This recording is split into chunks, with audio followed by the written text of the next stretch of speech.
பாலக்கீரை வந்து நம்ம வாங்கினதுக்கப்புறம் 2 நாள் தான் மேக்ஸிமம் வச்சிக்க முடியும். ஸோ உடனே குக் பண்ணணும்.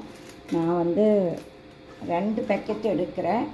ஸோ இன்றைக்கி வந்து பன்னீர் தான் பண்ண போகிறேன். இது வந்து சும்மாவே நம்ம பாலக்கீரை மட்டும் கடைஞ்சி கூட எடுக்கலாம். பன்னீர் வந்து எல்லாேருக்கும் பிடிச்சிடுச்சுன்னா நம்ம அது கூட ஆட் பண்ணிக்கலாம். 200 கிராம்ஸோட 2 பேக்கெட் வந்து பன்னீர். இது வந்து நான் க்யூபாக கட் பண்ண தான் வாங்கியிருக்கிறேன். ஸோ உங்களுக்கு வந்து அந்த ஒரே ஸ்கொயர் மாதிரி கிடைக்கும். நமக்கு தேவையான சைஸில் கூட கட் பண்ணிக்கலாம். ஸோ இதே வந்து காலையில் டீஃப்ரோஸ்ட் பண்ண வச்சுருக்கிறேன். ஸோ இது 2 வச்சு தான் இன்றைக்கி வந்து கிரேவி பண்ண போகிறோம்.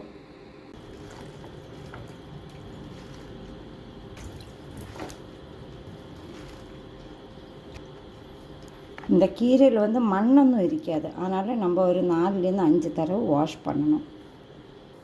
தண்ணியில் வந்து உப்பெல்லாம் சேர்க்கலை. ஸோ இதை வந்து லைட்டாக நம்ம போட்டுட்டு அந்த கலர் சேஞ்ச் ஆகல உடனே எடுத்துடலாம்.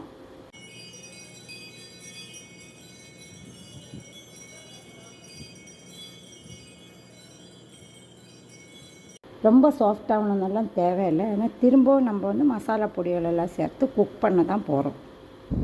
ஸோ இப்போ இதை வந்து எடுத்துடலாம்.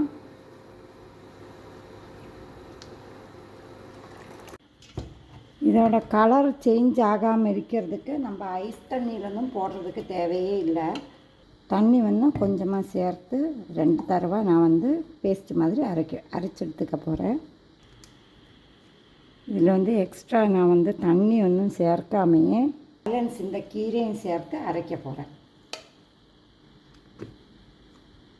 ஸோ ஃபுல்லாகவே அரைச்சி எடுத்தாச்சு.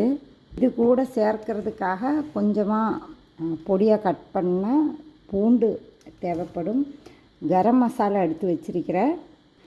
சின்ன ஜீரகம் இருக்குல்ல, அதோட தூள் எல்லாமே நம்ம கொஞ்சம் கொஞ்சமாக தான் ஆட் பண்ண போகிறோம்.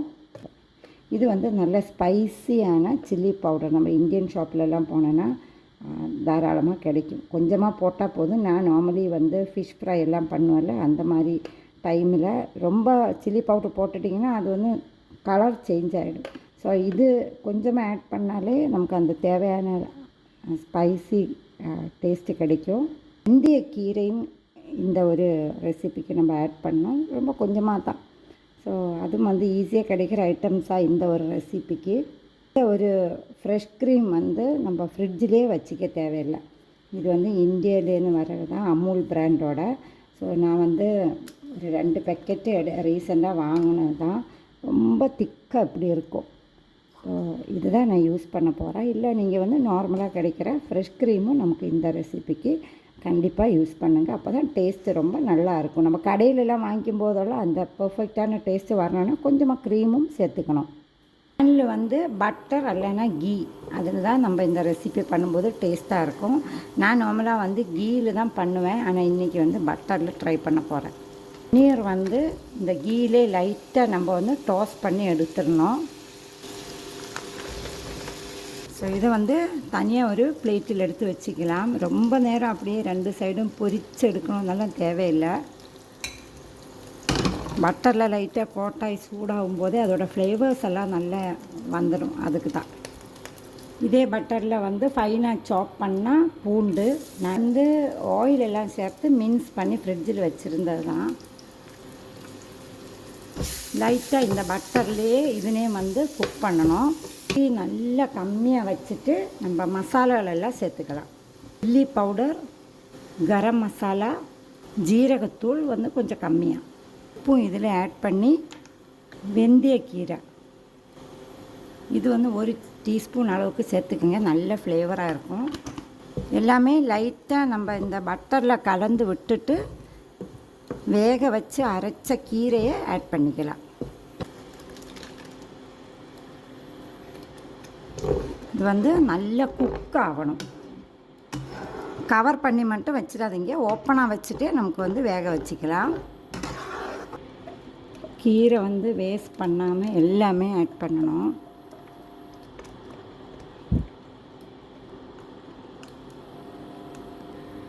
ஸோ மிக்சியில் எல்லாம் ஒட்டிகிட்டு இருந்ததில் வந்து கொஞ்சம் தண்ணியும் சேர்த்து மிக்ஸ் பண்ணிட்டேன். இது வந்து கொஞ்சம் ஹை ஃப்ளேமிலே நம்ம குக் பண்ணலாம். கலந்து இடையில இப்படி விட்டுட்டே இருங்க, இல்லைன்னா அப்படியே மேலே தெறிச்சு வந்துகிட்டே இருக்கும்.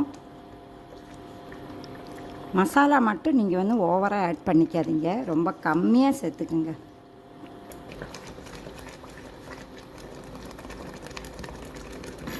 இப்போ ஃப்ரெஷ் க்ரீம் வந்து சேர்த்துக்கலாம்.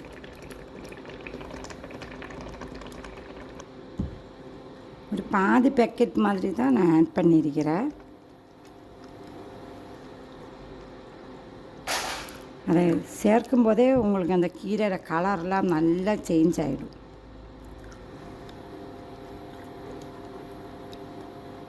இப்போ நம்ம வந்து பன்னீர் ஆட் பண்ணிவிட்டு லைட்டாக அது உடையாமல் கலந்து விட்டுட்டு ஒரு 5 மினிட்ஸ் குக் பண்ணி எடுத்துட்டிங்கன்னா பாலக் பன்னீர் ரெடி. ரொம்ப ரொம்ப சிம்பிளான ஒரு டிஷ், ஆனால் டேஸ்ட் வந்து அமேசிங்காக இருக்கும். கண்டிப்பாக உங்களுக்கு பாலக்கீரைலாம் இப்போ வந்து எல்லா இந்தியன் ஸ்டோர்ஸ்லையும் கிடைக்கும். ஸோ நீங்கள் வந்து ட்ரை பண்ணி பாருங்கள். சப்பாத்திக்கெல்லாம் சூப்பரான காம்பினேஷன். ஆனால் இங்கே எல்லாருமே ரைஸ் கூட தான் வச்சு சாப்பிடுவாங்க. ஸோ ஹெல்த்தியும் கூட. உங்களுக்கு க்ரீம் வேண்டாம் அப்படின்னா அதுக்கு ஆப்ஷன் ஆகிட்டு நீங்கள் பால் ஆட் பண்ணிக்கலாம், இல்லை ப்ளெயினாகவும் நம்ம சாப்பிட்லாம். நம்ம அடிக்கடிக்கு இந்த மாதிரி ரிச்சான ஃபுட்டெல்லாம் எடுத்துக்கிறது இல்லை. ஸோ அதனால் க்ரீம் ஆட் பண்ணுறதுல தப்பே கிடையாது. ஸோ நீங்கள் வந்து அது சேர்க்கும்போது நம்ம கடையில் வாங்கின அதே டேஸ்ட் உங்களுக்கு கிடைக்கும். சர்வ் பண்ணும்போது கொஞ்சம் மேலே இந்த மாதிரி க்ரீம் எல்லாம் சேர்த்துட்டு நீங்கள் வந்து கலந்து சாப்பிட்லாம். நேற்று வந்து ஸ்வீட் பொட்டேட்டோ வேக வச்சுருந்தேன். இது வந்து இனிப்பு கொஞ்சம் கம்மி தான், அதனால் எல்லோரும் ஃபுல்லாக சாப்பிட்டு முடிக்கல. ஸோ இதுனையும் கட் பண்ணி கடுகு தாளிப்பெல்லாம் போட்டு அப்படி பரட்டி எடுக்க போகிறேன். அதுக்கப்புறம் சுண்டலும் செஞ்சுருந்தேன். இதுனே வந்து கொஞ்சம் வெங்காயம் எல்லாம் அடிஷ்னலாக ஆட் பண்ணிவிட்டு ரோஸ் மாதிரி பண்ணி எடுக்க போகிறேன். கொஞ்சமாக ஆயிலில் கடுகு போட்டுட்டு கறிவேப்பிலையை ஆட் பண்ணிவிட்டு இந்த ஸ்வீட் பொட்டேட்டோ கட் பண்ணி வச்சுருந்தது எல்லாமே சேர்த்து நான் வந்து லைட்டாக ப்ளெயின் சில்லி பவுடர், கொஞ்சமாக உப்பு, கையிலே கொஞ்சம் தண்ணி எல்லாம் நனைச்சி அப்படியே டோஸ்ட் பண்ணி எடுத்துட்டேன்.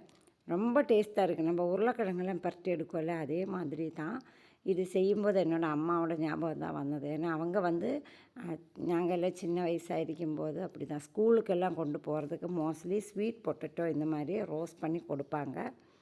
அதே மாதிரி தான் இந்த கடலையும் அது வேக வச்சு நமக்கு கறி எல்லாம் வச்சு பேலன்ஸ் இருக்கும்ல, அதையும் இந்த மாதிரி தான் வெங்காயம் கொஞ்சம் மசாலாலாம் போட்டுட்டு ரோஸ் மாதிரியெல்லாம் பண்ணி கொடுத்தது ஞாபகம் இருந்தது நான் செஞ்சுட்டே இருக்கும்போது. ஸோ இந்த மாதிரி பண்ணும்போது நமக்கு கொஞ்சம் வேஸ்ட் ஆகாமல் போகும், அவ்வளோதான். என்னோடய வீட்டில் வந்து இந்த வெங்காயம் நிறைய ஃப்ரை பண்ணி அதுண்ட கூட வந்து நெத்திலியும் பொரிச்செடுக்கிறது ஹஸ்பண்ட்கெல்லாம் ரொம்ப பிடிக்கும். ஸோ நல்ல தின்னாக இருந்துச்சுன்னா சீக்கிரமாக ஃப்ரை பண்ணி எடுக்கலாம்னு சொல்லிட்டு நான் இன்றைக்கி ஸ்லைசரில் போட்டுட்டேன். வெங்காயம் வந்து நல்லா ஃப்ரை பண்ணி தனியாக எடுத்து வச்சுட்டு நெத்திலியும் சேர்த்து அதுவும் பொரிஞ்சு கடைசியில் தான் வந்து காஞ்ச மிளகு, கொஞ்சம் கறிவேப்பிலையெல்லாம் போட்டு உப்பெல்லாம் சேர்த்து மிக்ஸ் பண்ணி ரெண்டும் கலந்துக்க வேண்டியது தான். அவ்வளோ நல்லாயிருக்கும். பக்கத்துலேயே வந்து டாக்ஸுக்கெல்லாம் ப்ரொக்கோலி எல்லாம் வேக வச்சு எடுத்து வச்சுட்டேன். இன்றைக்கி கொஞ்சம் சீக்கிரமாக லஞ்சு ஸ்டார்ட் பண்ணனால எல்லோரும் கரெக்டு டைமில் சாப்பிட்டாச்சு.